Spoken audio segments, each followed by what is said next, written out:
салом алайкум тамошобинони арҷманд. Ин барномаи навбатии қиссаҳои мардуми кӯҳистон Сурхоб, деҳаи Сурхоб ном дорад. Дарёи Сурхоб ана дар он ҷо, пушти дарёи Сурхоб Афғонистон аст. ана дар ин тарафи деҳа бошад қатторкӯҳҳои Қаратов ё ин ки Сиёҳкӯҳ ном мебаранд. худи деҳаи Сурхоб бошад байни дарёву кӯҳҳои Қаратов воқеъ аст. шуморо қиссаҳои ҷолиб ва рангин аз ин деҳа интизор аст. дар ин сафар моро ҳамроҳӣ кунед. рафтем.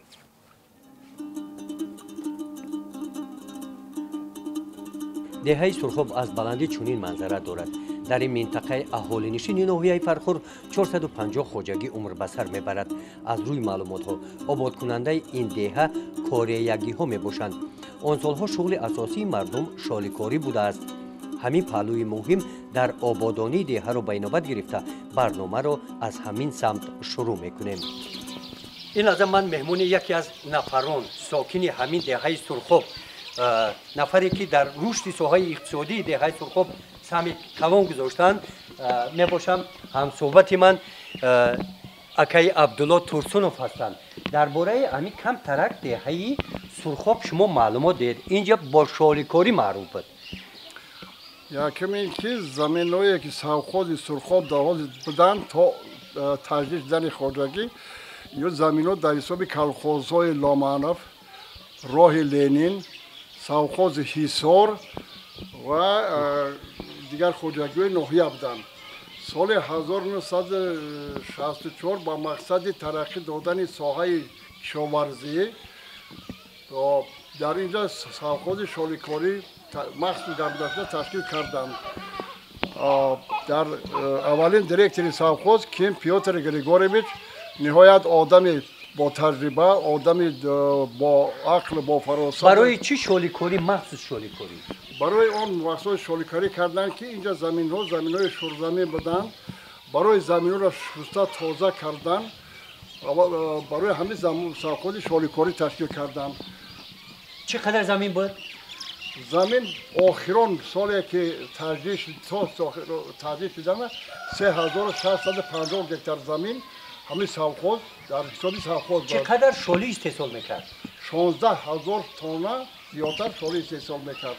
ба ҳисоби агар ҳаҷми истеҳсол бигирем, аз ҳисоби ҳосилнокӣ чӣ хеле буд? ҳосилнокӣ то 70-80 сентинера ҳосилнокӣ замин будак. на ин ки совхоз тока шоликорӣ дар баробаре ки шоликорӣ кишгардон кардани заминҳо, гандум, рушка, дигар зироатҳо мекарданд. шумо муовини раис будед, директор мехела муовини директор. ҳамун даврада ҳамин деҳаи Сурхоб чӣ дошт? деҳаи Сурхоб қариб ҳичи надошт, замини холӣ буд. ҳамин совхоза ҳамин давлат дар замини холӣ ташкил кардагӣ буд. аввалин директоре ки ҳамин совхоза роҳбарӣ кардагӣ буд, хай гуфтем номаша Ким Пётр Григорьевич, барои ҳамин хоҷагиро тараққӣ додан тамоми соҳаи сохтмон, ободонӣ, одаморо ба манзил таъмин кардан, мутахассисо таъмин кардан ба тамоми собиқ давлати шӯравӣ рафта. инҷа меҳмонхона дошт? меҳмонхона доштак.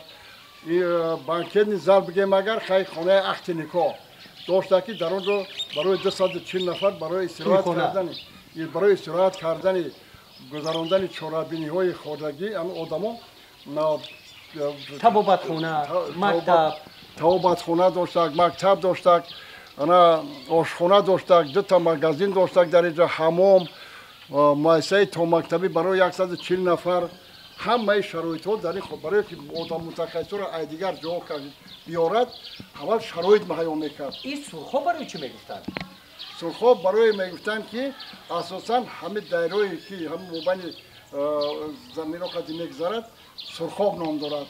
аз таърих чӣ хеле ки мо Кокл мегем, минтақаи Кокл дар назар дорем тамоми ҳамин минтақаро ҳамин хел Сурхоб гуфта. аз ҳамин дайро ин тараф ҳама ба ҳамин ном машҳур буд. сокинон қисса карданд ки солҳои 70-уми асри гузашта деҳаи Сурхоб шаҳраки тараққӣ карда будааст. آن سالها حمام دو-آشیانه، دخترخانه، باغچه اصلی دو-آشیانه برای 150 نفر کودکان فعالیت داشته است. از آن دوره امروز به یادگار نشانه بناهای ویران گشته باقی مانده. مکتب دو-آشیانه هم در همان دوره ساخته شده است. خوشبختانه امروز مورد استفاده قرار دارد.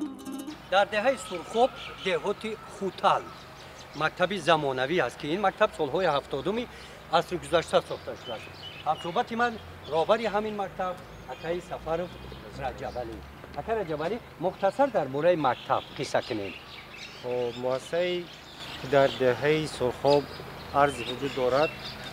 سال 1973 برای 240 نفر خواننده ساخته به استفاده داشته بود که در آن دوره مکتب فقط تنها با زبان روسی خوانندگان تحصیل میکردند تا سال 1985. از سال 1985 تا سال 1990 مکتب هم با زبان روسی، هم با زبان تاجیکی و هم با زبان ازبکی فرزندان مردم با تحصیل علم فرا گرفته شده بود. بعدی خب پاش خوردن اتحاد شوروی از سالهای 91 مکتب تنها با یک زبان، یعنی روز زبانو رفتن از اینجا؟ از اینجا روز زبانو رفتن، فقط تنها با زبان تاجیکی. من امروز تحصیل علم میکنم. جای نشست که میرسه؟ جای نشست میرسه. تعلیم در دو بست؟ در دو بست. حالا باشه در مکتب 721 نفر خواننده به تحصیل فرا گرفته شده است که 41 نفر آموزگاران به کار تعلیم تربیت فرا گرفته شده است. و اکنون درباره شغل ساکنان این دهه سالهای 70 عصر گذشته تبریکی گفتیم شغل ساکنان دهه سرخاب شالیکاری بود. امروز باشد در برابر شالیکاری به دیگر زراعت‌ها هم مشغول میباشند، لیکن چاره‌داری در حال رشد است. قطارکوهای قرطاو امکانیت داده است که ساکنان به این شغل مشغول شوند. در این سفر با وجود دشواری راه‌های کوهی ما نزد یکی از چاره‌داران رفتیم. از پی قدم ما سرشمار مال میده این مال چاره‌دار در این روز یک عدد زیاد شد. شغل اساسی مردم دهه سرخاب چاره‌داری است و مثل اکای خالمراد چند ساله شما تیاق به دست از قفای مال میگردین؟ ما هم کودکیمون ما هم چاره‌داری قطعا مشغولیم. چقدر مال دارین؟ خیلی از خدا را شکر با زندگی را هست. با مال قشلاق اینجا ده ما بچه‌ها قطعی چی میکنیم؟ همین صبح روز میبرین. این شغل شما است. شغل ما است. وقتش خیلی در وقتش مثلا هم زمین داشت. زمین نیلا گندم کاری میکنن، شالی کاری میکنن در وقتش. شما اینجا مکتب خوندین؟ ما در همین دهه سرخاب ما 10 سال مکتب روسی را خوندیم. این دهه سرخاب ده هم کریچو زندگی میکردن هم تاجیکو؟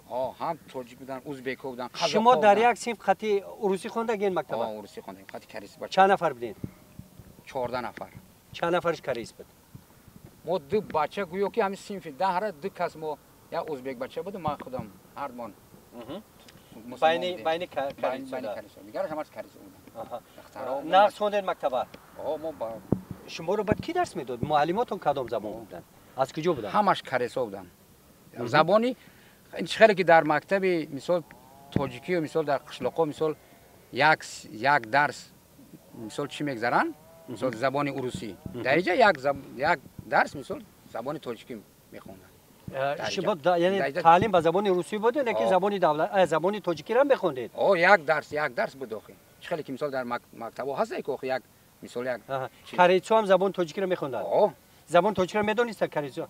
100% رفیقای که کریس داشتین رفیقای کریس نامشون چی بود؟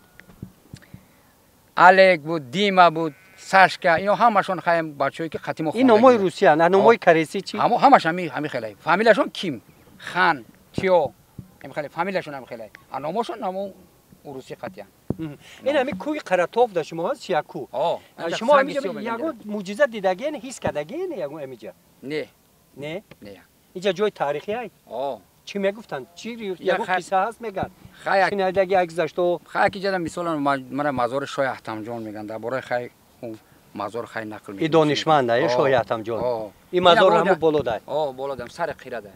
آنم جدا با یک کپسته جان میگن همجا که منزلگاهی همه قشلاقی ما همجا ده. این منزلگاه های. همجا هم یک کپسته. اینجا منزلگاهی کریچو هم هست. کریچو هستن برای هم قشلاق مونده است همجا این سیاه کوه یا قراتو یا یگان نام دیگه هم داشت. نه قراتو اkin نامی همش همین نامی ازبکی خاطره دیگه یعنی سیاه سنگ میگن ها انا سر قیرش تو سنگ سیاه. سنگ سیاه اما راست یا قشلاق مونده همجا سنگ سیاه میگن یا اصلش اینجا هم قراتو میگن ایامو کوکل سرکدگی تا همین چیره همش هم قراتو حساب میکنن. این قطار تپه های قراتو است. به زبان تاجیکی معنای قراتو سیاه می شود. این کوه را کوه سیاه هم نام میبرند. لیکن باستانشناسان میگویند که در تاریخ این کوه با نام منوچهر یاد شده است و حتی آرش آریایی از همین کوه تیر کشیده حدود زمین آریاها را معاین نموده است. بهاران اینجا با طبیعت زیبایش مکان سیر و گشت ساکنان دهه و ناحیه همچون سیاحان میباشند. میگویند که اینجا کب بسیار است. در دست من این کبگی معروفی قراتوی است. از کوهی قراتو است. اکه رجب برای چه مخصوصا کبگی قراتوی میگن؟ برای اون این کبگی همین قراتوی میگن که همین دامنکوی قراتو بسیار همین سنگوار است. سنگاش بسیار تصفون هستند. فقط همین کبگو در همینجا بسیار زندگی میکنن. زندگی میکنن. کبگ قراتوی یعنی چه فرق دارد از دیگر کبگوی دیگر منطقه؟ این کبگو بسیار کبگوی جنگاور هستند. جنگاور هستند. بله، جنگاور هستند. همین کبگ یگان جنگ اشتراک کردگی؟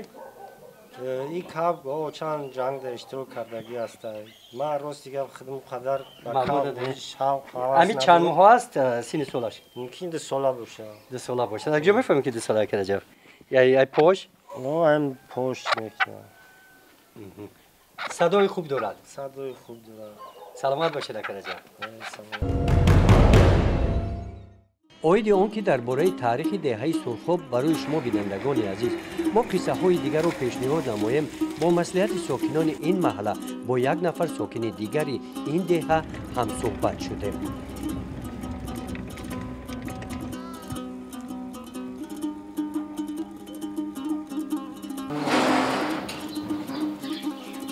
در این حالی یکی از ساکنان کوهان وقتی که همین دهه تشکیل شد به اینجا کوچه بسته است اماکی حاجی حسین زندگی میکند. اماکی حاجی حسین شما قصه کنید سالهای اولی که به همین دهه آمدید. سرخوزی السلام علیکم اول تماشاگران عزیز. ما سال 1964 سال 28 اپریل همین سرخوز سرخو تشکیل شده بود. اینجا چه جا بود اومدید شما؟ که آباد نبود، جزیر خیلی اسفالتو نبود، لاتوکا نبود. بعد اینه یخی جو لوی به تازان را لوی میشید. و خوچه مکتب خون بودیم مخی.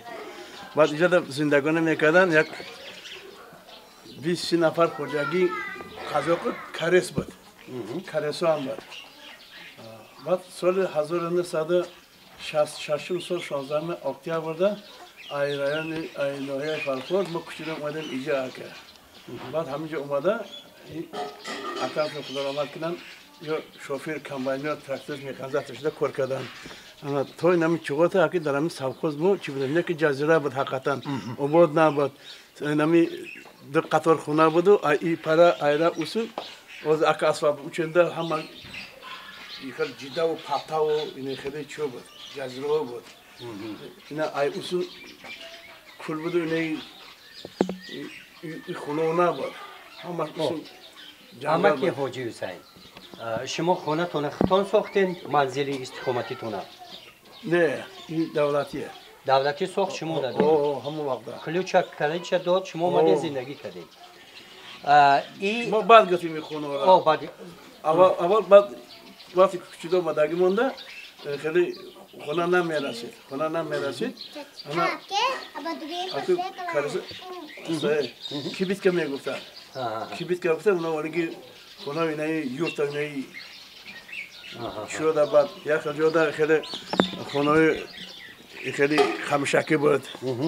بعد دو قطار خونه اینا اومدن استودنت شنبه اومدن سالای 77 اینجا خونه ساختن. 69 70 سال بعد همون خونه اینا فینسکی بعد اینا خونه رو اومدن ساختن سر کردن. پیمکای 17 حاجی حسین 24 همین سرخاب خودش این قشلاق قدیمیه پیش ای هم بوده که میگه این ممکن در همون طرفا کوه ده بود قشلاق قدیمه سرخاب شده بود اخی قشلاق قدیمه سرخاب را نمیدونم لیکن میگفتن که شهر بربر میگفته اینجا را اینجا دوام شهری بربر شهر بربر گفته همین خیلی انا میگفتن که ما همین آدمای کرانه میشنویدیم ای سرخاب نامش کی مون دهره همین تاریخون داخل چه موندگی این ایامو وقتی که شما اومدین سرخاب نام داد سرخاب آبی سرخاب ایگان روایت درباره سرخاب نمیدونین ای گذشته ها یعنی برای چی سرخاب برای همین دریا برای هم دریا بانم هم دریا موندگی سرخاب ای بالا میاد ای بالا اومد بس سرخ خوک ای نخیلی زمیناش هم سرخ ای کم زمین نه ورد نیستن سرخ ای سرخاب طوری گفتیم این دیه رو کاریگی ها بودن ما بسیار میخواستیم که با یکی از آنها صحبت داشته باشیم لیکن یگان نفری آنها رو پیدا کرده نتوانستیم بعد سالهای 90 تا سالهای 2000 آنها از اینجا کوچ بسته رفتند آن سالها گذشتگانشان در این گوشه دفن کرده شدند و امروز نشانه یکی از کاریگی ها باقی موندن این قبرستان است در اینجا آخرین نفری که در دهه زندگی میکردن سال 2004 زن شوهر دفن شدند و باقی نشانه خاطره ها باقی ماندن در دهه بین مردم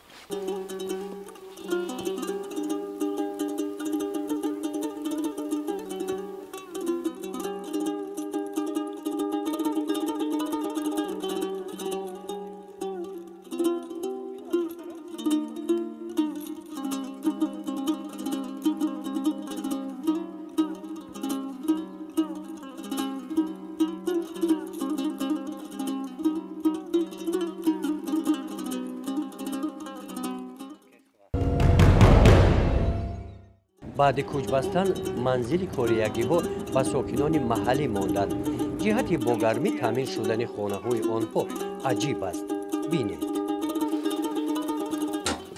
این کدور است نشانه هزمو دوره کاریگی ها مونده است با این طرز خانه رو گرم میکردن اگر توی درباره استفاده همه کدور گپ زنید چند سال استفاده میبرید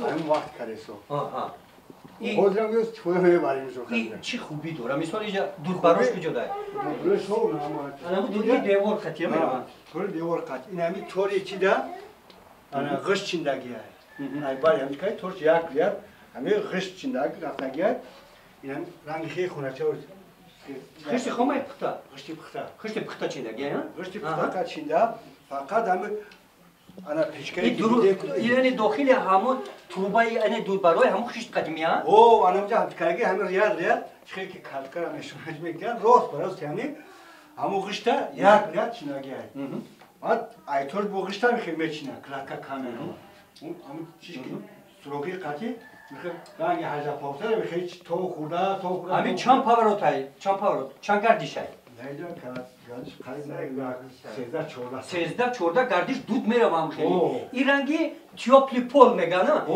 همینجا وقتی کلام میکنه همینجا صفک گرم میشه همینجا گرمه خونه هم گرم میشه کی سوخته گه همین کدوری شما را اینا داوری هم کاریسوش کاگه و همین کاگه و تمیز کنی نه بعد گرمش چقدر هزم صرفه میشه و یا بی کامera بعد میشه کنه همین یک روز گرم کردی در دام غشت چقدر غشت گرم میشه غشت گرم میشه تو در روزا همین فقط هم راحت میکنی همین چاق گرم کردی در روز او زود گرمی میسته یک علوی دار اپا شما یکم چیز دیگه لام میکنین نه براحت باشین دوی ما هم میخید سلامت باشین در دهه سرخاب نقلیات اساسی ان همین گونه موتورسیکل خو میباشد قریب که در هر یک حولی در یک خانه در حتی در یک حولی 2-3 موتورسیکل هست این بود برنامه نوبتی قصه های مردم کوهستان از دهه سرخاب ناحیه فرخار تا بازدید در یگان دهه دیگر سلامت باشید